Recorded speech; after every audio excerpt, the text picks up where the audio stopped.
Hello guys, इस video में हम डिस्कस करेंगे डिज़ाइन ऑफ स्टील स्ट्रक्चर के objective questions from question number 111 to question number 120। Question number 111, shape factor is a property which depends option A only on the ultimate stress of the material, B only on the yield stress of the material, option C only on the geometry of the section, D both on the yield stress and ultimate stress of material. तो shape factor के बारे में हमने last video में देखा था। Shape factor का formula क्या होता है और डिफरेंट सेक्शन के लिए जो क्रॉस सेक्शन होता है उसके साथ शेप फैक्टर वेरी करता है, और उनकी वैल्यू भी हमने देखी थी कि डिफरेंट सेक्शन के लिए शेप फैक्टर की वैल्यू कितनी होगी। यहाँ पर हम रिवीजन कर लेते हैं। Shape factor ratio of plastic moment and yield moment, इनका जो रेशियो होता है उसको हम कहेंगे shape factor. Plastic moment M P, yield moment M Y. M P कितना हो जाएगा, सिग्मा वाई जेड पी। ये भी मैंने आपको एक बेंडिंग इक्वेशन से समझाया था। M divided by I moment of inertia, E divided by R sigma by Y. तो यहाँ से हमने फर्स्ट और लास्ट इन दोनों को इक्वेट करके एक इक्वेशन हमने देखी थी। कौन सी इक्वेशन थी? M is equal to sigma I divided by Y, और यहाँ से आई डिवाइडेड बाय वाई क्या होगा? Section modulus. तो यहाँ पर हम लिख सकते हैं मोमेंट इज किसके बराबर हो जाएगा? Stress into section modulus. यहाँ पर प्लास्टिक मोमेंट होगा sigma Y into Z P के बराबर, और एम वाई होगा sigma Y into Z. Sigma Y से सिग्मा वाई कैंसिल हो जाएगा, यील्ड स्ट्रेस से यील्ड स्ट्रेस कैंसिल होगी, तो यहाँ पर क्या होगा? Z P by Z. और जो सेक्शन मॉडुलस होता है, ये प्लास्टिक सेक्शन मॉडुलस और सेक्शन मॉडुलस, ये दोनों किस पे डिपेंड करते हैं? जो मेंबर है उसका क्रॉस सेक्शन क्या है, क्रॉस सेक्शन पर डिपेंड करते हैं। तो ये दोनों क्रॉस सेक्शन पे डिपेंड करेंगे। इसका मतलब शेप फैक्टर भी किस पे डिपेंड करेगा? जो मटेरियल है, जो मेंबर है, उसका क्रॉस सेक्शन कैसा है, उसकी जियोमेट्रिक प्रॉपर्टी क्या है, या उसका जो शेप होगा उस पर डिपेंड होगा। Shape factor depends only on the shape of the section. Rectangle के लिए 1.5, ये वैल्यू आप याद रख लो, ये क्वेश्चन ऑब्जेक्टिव में पूछे जाते हैं। आई सेक्शन के लिए वेरी करता है 1.12 से 1.15। एग्जैक्ट हम बता सकते हैं जब हमें आई सेक्शन की डायमेंशन गिवन होगी। सॉलिड सर्कुलर सेक्शन के लिए 1.698, डायमंड के लिए होता है 2, और ट्रायंगल के लिए कितना होगा? 2.34। तो यहाँ पर आपको मिनिमम भी देख सकते हो, मिनिमम और मैक्सिमम किसके लिए होगा। और शेप फैक्टर की वैल्यू हमेशा क्या होती है? Greater than 1। एक ये भी क्वेश्चन आता है, shape factor is always greater than 1। अब क्वेश्चन क्या है? Shape factor is a property which depends, किस पे डिपेंड करता है? Only on the geometry of the section. जो सेक्शन होगा, जो क्रॉस सेक्शन है, उसका जो शेप है या उसकी जियोमेट्री है, उस पर डिपेंड होगा shape factor. Question number 111, option C is correct.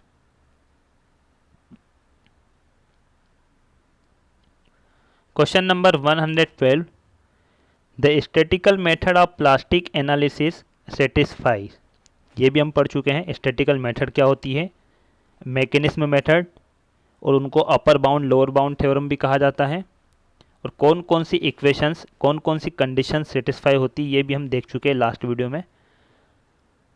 The statical method of plastic analysis satisfies, option A equilibrium and mechanism condition, option B equilibrium and plastic moment condition, C mechanism and plastic moment condition, option D equilibrium condition only. 3 condition होती है। पहली condition है equilibrium condition, second yield या plastic moment condition कहा जाता है, और third है mechanism condition. Equilibrium condition, sum of the forces and moments acting on the structure must be equal to 0।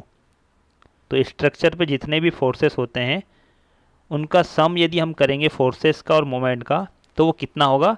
0 के बराबर होगा। तो ये हमारी जो कंडीशन होगी वो इक्विलिब्रियम कंडीशन होगी।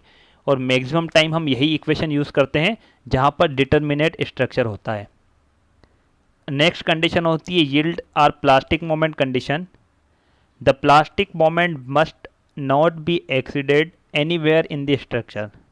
तो इस कंडीशन में क्या होता है, प्लास्टिक मोमेंट कंडीशन या यील्ड मोमेंट कंडीशन में स्ट्रक्चर में कहीं पर भी प्लास्टिक मोमेंट एक्सीड नहीं होगा। Third condition mechanism condition, at ultimate collapse load the number of plastic hinges must be just enough to form a mechanism. तो यहाँ पर नंबर ऑफ प्लास्टिक हिंजेस कितने होंगे जिससे कि एक मैकेनिज्म बन जाए, और मैकेनिज्म भी हम लास्ट वीडियो में देख चुके, तो आप कंटिन्यू देखिए आपको समझ में आएगा मैकेनिज्म क्या होता है, ये हम देख चुके हैं। अब कौन सी इक्वेशन किसके लिए यूज़ की जाती है, दो थ्योरम तो हमने देखी थी, अपर बाउंड और लोअर बाउंड। लोअर बाउंड को हम कहते हैं स्टैटिकल और अपर बाउंड को कहा जाता है काइनेमेटिक या मैकेनिज्म मेथड। लोअर बाउंड के लिए यूज़ की जाती है यील्ड कंडीशन और इक्विलिब्रियम कंडीशन। अपर बाउंड के लिए यूज़ की जाती है मैकेनिज्म कंडीशन और इक्विलिब्रियम कंडीशन। और एक और थ्योरम होती है यूनिकनेस थ्योरम, जिससे कि हम चेक करते हैं इन दोनों से जो कैलकुलेट किया है उसको चेक किया जाता है यूनिकनेस थ्योरम से।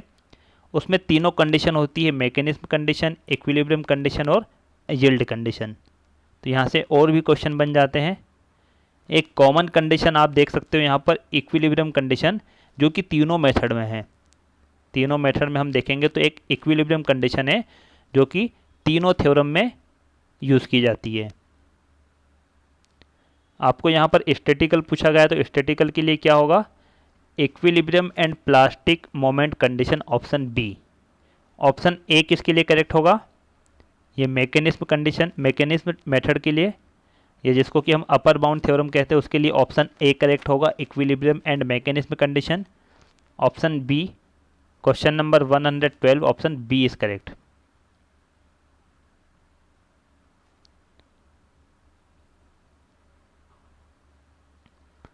Question number 113, the mechanism method of plastic analysis satisfies. तो मैकेनिज्म में क्या होगा, इक्विलिब्रियम तो आएगा एक, ठीक है, तो ऑप्शन सी तो आप यहाँ से डिलीट कर सकते हो। ऑप्शन ए, बी और डी इसमें से क्या होगा correct, option A, equilibrium and mechanism condition, option A is correct. Simple question है। Next question, question number 114, plastic section modulus for a circular section of diameter D is. ये भी question हम कर चुके हैं लास्ट वीडियो में। Plastic section modulus आपको पूछा गया सर्कुलर सेक्शन के लिए।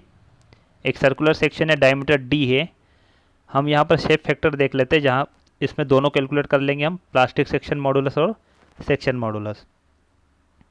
प्लास्टिक सेक्शन मॉडुलस जो क्रॉस सेक्शन है उसका जितना एरिया होगा उसको डिवाइड कर देंगे 2 से, मतलब हाफ एरिया हम लेंगे।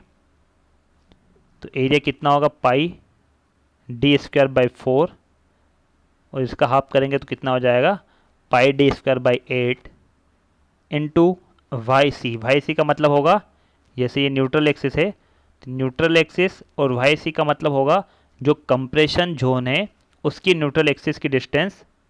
ये जो न्यूट्रल एक्सिस की डिस्टेंस होगी ये कितनी होगी, 2d डिवाइडेड बाई 3 पाई, और सेम टेंशन से भी कितना होगा, 2d डिवाइडेड बाई 3 पाई। इसको सिंप्लीफाई करेंगे तो कितना होगा, plastic section modulus d cube divided by 6, और यही आपको पूछा गया है, d cube by 6, option C is correct.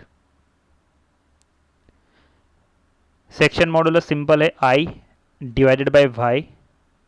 Moment of inertia कितना होता है सर्कुलर सेक्शन के लिए, pi D 4 divided by 64 divided by Y कितना होगा, वाई का मतलब होता है न्यूट्रल एक्सिस से मैक्सिमम डिस्टेंस कितनी है अपर फाइबर की, d बाई 2। तो यहाँ पर वाई कितना हो जाएगा, d बाई 2। तो जेड कितना आएगा, पाई डी पावर कितनी है 3 डिवाइडेड बाई 32, और यदि शेप फैक्टर निकालना है तो Z P divided by Z, shape factor कितना होगा 1.7। Question number 114 option C is correct. Question number 115, load factor is. Load factor की डेफिनेशन हमने देखी थी, load factor is option A always equal to factor of safety. अब यहाँ पर एक नया टर्म है फैक्टर ऑफ सेफ्टी, इसकी डेफिनेशन देख लेंगे। Always less than factor of safety. आपको कंपेयर करना है लोड फैक्टर और फैक्टर ऑफ सेफ्टी को। Load factor collapse load divided by working load होता है। Collapse load P U divided by P W, या उसको मोमेंट के फॉर्म में भी हम लिख सकते हैं M P divided by M W. Collapse moment divided by plastic moment divided by working load, working moment, plastic moment divided by working moment. Plastic moment कितना होगा, Z P into sigma Y, working moment Z into sigma B C. Sigma B C का मतलब होगा working stress और sigma Y का मतलब होगा yield stress. Z P divided by Z होता है शेप फैक्टर, और sigma Y divided by sigma B C, इसको हम कहेंगे फैक्टर ऑफ सेफ्टी। तो factor of safety and load factor, यदि हम इन दोनों को कंपेयर करते हैं तो फर्स्ट क्वेश्चन में हमने देखा था शेप फैक्टर क्या होता है, always greater than 1। Shape factor always greater than 1 होगा, इसका मतलब लोड फैक्टर और फैक्टर ऑफ सेफ्टी को हम कंपेयर करेंगे तो लोड फैक्टर क्या होता है, ग्रेटर देन होता है फैक्टर ऑफ सेफ्टी से। यहाँ से आप देख भी सकते हैं लोड फैक्टर है। लोड फैक्टर किसके बराबर है, factor of safety into shape factor. तो शेप फैक्टर यदि ग्रेटर देन 1 होगा तो लोड फैक्टर क्या होगा, greater than factor of safety. Factor of safety and load factor, factor of safety is equal to yield load divided by working load, और yield stress divided by working stress, ये जो stress थी। Elastic analysis में हम factor of safety का use करते हैं और प्लास्टिक एनालिसिस में load factor. Question number 115, load factor is always greater than factor of safety, option C is correct.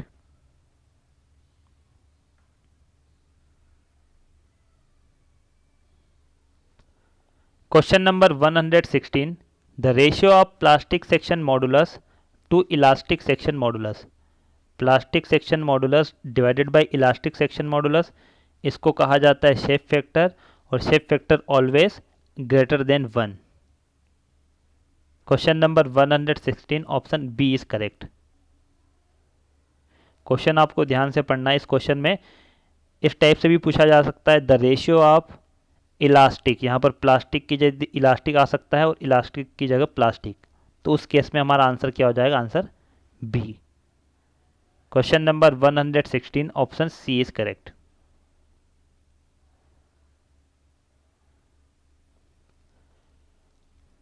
Question number 117, other conditions being same the load factor in indeterminate structure is. तो यहाँ पर आपको compare करना है determinate और indeterminate structure के लिए। यदि अदर कंडीशन सेम है तो लोड फैक्टर किसके लिए कम होगा, किसके लिए ज़्यादा होगा। डिटर्मिनेट और इनडिटर्मिनेट स्ट्रक्चर आपको पता होंगे क्या होते हैं। डिटर्मिनेट का मतलब होता है कि वह स्ट्रक्चर जो हम सिर्फ इक्विलिब्रियम इक्वेशन से सॉल्व कर सकते हैं, या जिसकी degree of indeterminacy, static indeterminacy 0 होगी, उसको हम कहेंगे डिटर्मिनेट स्ट्रक्चर। और इनडिटर्मिनेट का मतलब होता है जिसकी डिग्री ऑफ इनडिटर्मिनेसी कितनी होती है, D S not is equal to 0, वो ग्रेटर देन 0 होगी। ठीक है, ग्रेटर देन 0 है तो वो हमारा स्ट्रक्चर कहलाएगा indeterminate. This is due to favourable G distribution of moments from zone of high moments to zone of low moment. इसका मतलब ये है, इनडिटर्मिनेट स्ट्रक्चर में हम यदि एग्जांपल लेते हैं मोमेंट डिस्ट्रीब्यूशन मेथड का, मोमेंट डिस्ट्रीब्यूशन मेथड में हम क्या करते हैं, जहाँ पर मोमेंट ज़्यादा होता है उसको डिस्ट्रीब्यूट करते हैं दूसरे एंड पर। मोमेंट का डिस्ट्रीब्यूशन होता है, ठीक है, कहाँ से डिस्ट्रीब्यूशन होता है, moments from zone of high moments, जहाँ पर ज़्यादा मोमेंट होता है वहाँ से हम लो मोमेंट जोन में उसको डिस्ट्रीब्यूट करते हैं।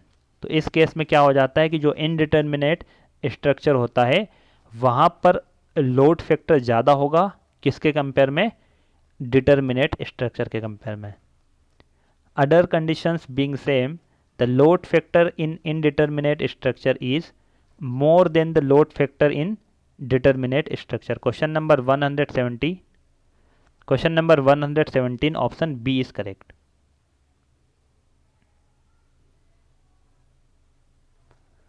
Question number 118, which of the following conditions is to be satisfied both in elastic and plastic analysis. Elastic analysis और प्लास्टिक एनालिसिस दोनों में एक जो कंडीशन होती है कॉमन, कौन सी होती है? Equilibrium condition. एक कंडीशन होगी, ऑप्शन ए करेक्ट होगा। Question number 118, option A is correct. Equilibrium condition दोनों एनालिसिस में, इलास्टिक और प्लास्टिक एनालिसिस में सेटिस्फाइड की जाती है।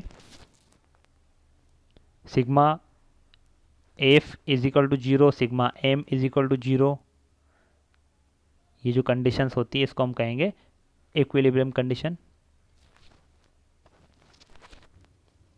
Question number 119, the virtual in the virtual work method the virtual quantity is. तो हम प्रिंसिपल देख लेते हैं, वर्चुअल वर्क मेथड का प्रिंसिपल क्या होगा? Principal of virtual work, if a particle is in equilibrium under the action of number of forces, the total work done by the forces for a small virtual displacement of the particle is 0। Principal of virtual work होता है कि यदि कोई एक particle equilibrium condition में है, यदि उस पर नंबर ऑफ फोर्सेस एक्टिंग है उस कंडीशन में, ठीक है, एक पार्टिकल है वो इक्विलिब्रियम में है, यदि उसमें नंबर ऑफ फोर्सेस हैं, ठीक है, मतलब किसी भी पार्टिकल का वहाँ पर डिस्प्लेसमेंट नहीं हो रहा है, लेकिन फिर भी हम क्या करते हैं कैलकुलेशन के लिए एक वर्चुअल डिस्प्लेसमेंट, मतलब स्मॉल डिस्प्लेसमेंट होगा, उसको हम नेग्लिजिबल होगा वो, लेकिन फिर भी हम उसको कैलकुलेट करने के लिए, सॉल्व करने के लिए उसका यूज़ करते हैं, जिसको कि हम वर्चुअल डिस्प्लेसमेंट कहते हैं, इमेजनरी, मतलब वो एक्चुअल में नहीं हो रहा है लेकिन हमने कैलकुलेशन के लिए उसको एज्यूम किया है। The total work done by the forces for a small virtual displacement of the particle is 0। तो यहाँ पर हमारी एक इक्वेशन और बन जाती है। कौन सी इक्वेशन बनेगी? जैसे कि हमारी इक्विलिब्रियम में तो बनती है summation F summation M is equal to 0, और यहाँ पर principle of virtual work done में क्या होगा कि हमने जो वर्चुअल डिस्प्लेसमेंट उस पार्टिकल का दिया है, ठीक है, उस पार्टिकल के लिए हमने एज्यूम किया है वर्चुअल डिस्प्लेसमेंट, तो उस डिस्प्लेसमेंट के कारण टोटल वर्क डन जो होगा वो कितना होगा? 0। ये नेक्स्ट एक क्वेश्चन आएगा इसी वीडियो में, लास्ट क्वेश्चन, वहाँ पर एक एग्जांपल है, वहाँ पर हम समझ लेंगे इसको। Question number 119, in the virtual work done method, तो उसमें वर्चुअल क्वांटिटी क्या होती है? जो इमेजनरी क्वांटिटी है वो displacement. Question number 119, option A is correct. Last question है क्वेश्चन नंबर 120, इसमें हम डिस्कस करेंगे वर्चुअल वर्क प्रिंसिपल को यहाँ पर अप्लाई करेंगे। In a propped cantilever loaded as shown in figure, the plastic hinge will form at. मतलब plastic hinge कहाँ पर फॉर्म होगा वो आपको बताना है। तो मैंने आपको प्रोसीजर बताई थी, 4 पॉइंट्स बताए थे लास्ट वीडियो में। प्लास्टिक हिंज कहाँ पर हो सकता है? ये बी पॉइंट तो ऑलरेडी हिंज है, यहाँ पर नहीं होगा। दोनों एंड पे हम देखते हैं तो दोनों एंड पर हिंज होगा, लेकिन यहाँ पर बी पर नहीं होगा क्योंकि ये ऑलरेडी हिंज है। तो एक हिंज यहाँ पर होगा ए, और एक हिंज कहाँ पर हो सकता है? या पहले हम देख लेते हैं नंबर ऑफ हिंजेस कितने होना चाहिए। यदि हमें एक मैकेनिज्म की आवश्यकता है, ठीक है, तो उसके लिए नंबर ऑफ हिंज कितने होना चाहिए? डीएस यदि निकालेंगे, डीएस कितना होगा इसका? 1। डिग्री ऑफ स्टैटिक इनडिटर्मिनेसी कितनी होगी? 1, क्योंकि यहाँ पर एक रिडंडेंट होगा, ठीक है, 1 डीएस होगी। तो मैकेनिज्म इज इक्वल टू, एक फॉर्मूला मैंने आपको बताया था, नंबर ऑफ मैकेनिज्म किसके बराबर होता है? Number of hinges minus degree of static indeterminacy. तो आर यहाँ पर 1 है, तो हिंज यदि हम 2 यहाँ पर बनाएंगे तो इसका मतलब क्या होगा कि एक मैकेनिज्म हमारा बन जाएगा। तो हिंज 2 होंगे तो पहला हिंज इस एंड पे होगा और दूसरा हिंज इस स्पान पे कहीं किसी एक पॉइंट पर होगा। तो वो हमें कैलकुलेट करना है कहाँ पर होगा। ये प्रोब्ड कैंटिलीवर बीम है। इस प्रोब्ड कैंटिलीवर बीम में एक हिंज हमने यहाँ पर एज्यूम किया और सेकेंड हिंज यहाँ पर। जो सेकेंड हिंज है वो प्रोप्ड कैंटिलीवर से x डिस्टेंस पे है, तो ये कितना हो जाएगा? L minus x. ये अल्फ़ा यहाँ पर यदि एंगल अल्फ़ा है तो ये भी कितना होगा? अल्फ़ा। यहाँ जेड शेप है, ये आपको पता होगा एंगल किस तरीके से हम देखते हैं। ये अल्फ़ा है तो ये भी अल्फ़ा होगा, और ये वाला थीटा है तो ये भी थीटा होगा। यहाँ पर moment, plastic moment M P, ये एम पी है और ये भी एम पी, मतलब जितने हिंज होंगे वहाँ पर प्लास्टिक मोमेंट होगा। तो 2 हिंज है तो यहाँ पर एक प्लास्टिक मोमेंट ये होगा, और इसी के लिए इस पोर्शन के लिए एक प्लास्टिक मोमेंट एम बी और इस वाले पोर्शन के लिए प्लास्टिक मोमेंट एम पी। अब वर्चुअल वर्क डन होगा। वर्चुअल वर्क प्रिंसिपल यदि हम यहाँ पर अप्लाई करते हैं तो इंटरनल वर्क डन किसके बराबर होगा? Average work done by UDL, या उसको हम कहेंगे एक्सटर्नल वर्क डन। उससे पहले हम थीटा और अल्फा को देख लेते हैं। थीटा किसके बराबर होगा? ये थीटा है, स्मॉल एंगल है, तो यहाँ पर थीटा हो जाएगा डेल्टा डिवाइडेड बाई एक्स, और डेल्टा क्या है? डिस्प्लेसमेंट, वर्चुअल डिस्प्लेसमेंट है delta. Theta is equal to delta by X, और अल्फा होगा delta divided by L minus X. Internal work done की बात करते हैं तो ये moment, plastic moment into theta, या जो एंगल है alpha, M P into alpha और एम पी इंटू थीटा। तो तीन मोमेंट है तो 3 यहाँ पर वर्क डन टोटल ऐड कर देंगे इसको। Average UDL by average work done by UDL, तो एवरेज कितना होगा? एल डी हमने अल्टीमेट लोड यहाँ पर डब्ल्यू यू लिया है जो कोलैप्स लोड है, इनटू इस ट्राइंगल का एरिया, तो ये हो जाएगा work done, load into area. इस ट्राइंगल का एरिया कितना होगा? 1/2 displacement into span of the beam, और एवरेज निकालेंगे तो डिवाइडेड बाय 2 इसको कर देते हैं। W you del L divided by 4, alpha और अल्फा ऐड होगा तो यहाँ पर कितना हो जाएगा? 2 alpha plus theta, M P हमने कॉमन ले लिया। अब यहाँ पर आपको वैल्यू रखना है, अल्फा की जगह आप रख दोगे डेल्टा एल माइनस एक्स, यहाँ पर हमने देखा था ये, डेल्टा की जगह रख देंगे हम थीटा एक्स एल, और यहाँ भी डेल्टा की जगह हम रख देंगे थीटा एक्स। ठीक है, ये डेल्टा की जगह क्या आएगा? थीटा एक्स, और एल पहले से यहाँ पर था। कॉमन ले लेंगे हम थीटा, थीटा से थीटा कैंसिल हो जाएगा, तो एम पी कितना होगा? Plastic moment W you collapse load into x into L divided by 4 into L minus x divided by L plus x. अब हमें मैक्सिमम प्लास्टिक मोमेंट निकालना है, कोलैप्स लोड निकालना, उसके लिए हम क्या करेंगे? प्लास्टिक मोमेंट को डिफ्रेंशिएट करेंगे एक्स के रिस्पेक्ट में, और उस इक्वेशन को हम 0 कर देंगे। तो हम इसका डिफ्रेंशिएट करेंगे एक्स के रिस्पेक्ट में, ये इक्वेशन बनेगी, और इस इक्वेशन को 0 करेंगे तो एक्स कितना आएगा? 0.414 एल। इसका मतलब एक हिंज जो होगा वो ए पर होगा, और सेकेंड हिंज कहाँ पर होगा? बी से, जो प्रोब्ड कैंटिलीवर है वहाँ से कितने डिस्टेंस पे होगा? 0.414 into L. Question number 120, option C is correct. B से कितने डिस्टेंस पे होगा? 0.414। वैसे आप इसको सिंपल भी, यदि एग्ज़ाम के हिसाब से यदि आप याद रखना चाहते हो आंसर, ये फिक्स्ड एंड है, ठीक है, और ये हिंज है, प्रोप्ड कैंटिलीवर है, तो दोनों को यदि हम देखेंगे तो दोनों में स्ट्रॉन्ग कौन सा होगा? ए वाला सपोर्ट, क्योंकि फिक्स सपोर्ट है। ए और बी सपोर्ट को हम कंपेयर करते हो तो ए वाला सपोर्ट ज़्यादा स्ट्रॉन्ग होगा बी के कंपेयर में। तो हिंज कहाँ पर बनेगा? जो वीक होगा, जो कमज़ोर होगा वहाँ पर बनेगा। ठीक है, तो यदि हम इसको हाफ डिवाइड कर देते हैं, इसका मतलब यहाँ पर तो बनेगा नहीं, सेंटर में नहीं बनेगा, या तो इस साइड बनना चाहिए और या इस साइड। यदि सेंटर को हम सी ले लेते हैं तो या तो ए सी पर होगा या सी बी पर होगा। ये ऑप्शन ए भी गलत दिया हुआ है, बी पर नहीं होगा, बी पर ऑलरेडी हिंज है। ऑप्शन बी भी नहीं होगा। अब आपको सी और डी में से यदि देखना है करेक्ट आंसर क्या होगा, तो जो वीक स्पान होगा दोनों में से, ए सी और बी सी में से, वहाँ पर बनेगा हिंज। तो कौन सा है? B C. तो यहाँ पर आप देख सकते हो सेंटर से बी, इसके बीच में कहीं एक हिंज यहाँ पर होगा। तो ऑप्शन हमारा क्या हो जाएगा? ऑप्शन सी इज़ करेक्ट, मतलब जो बी है उसके पास में बनेगा hinge. Question number 120, option C is correct. वैसे यहाँ पर आपको डेरिवेशन दिया हुआ है, इससे आप देख सकते हो। Thank you for watching friends. Video अच्छा लगा तो लाइक कीजिए, कुछ डाउट हो आपको तो कमेंट करके पूछ सकते हैं। वीडियो को शेयर कीजिए, चैनल पर नए हो तो चैनल को सब्सक्राइब कीजिए, जिससे कि आपको लेटेस्ट वीडियो मिल सके।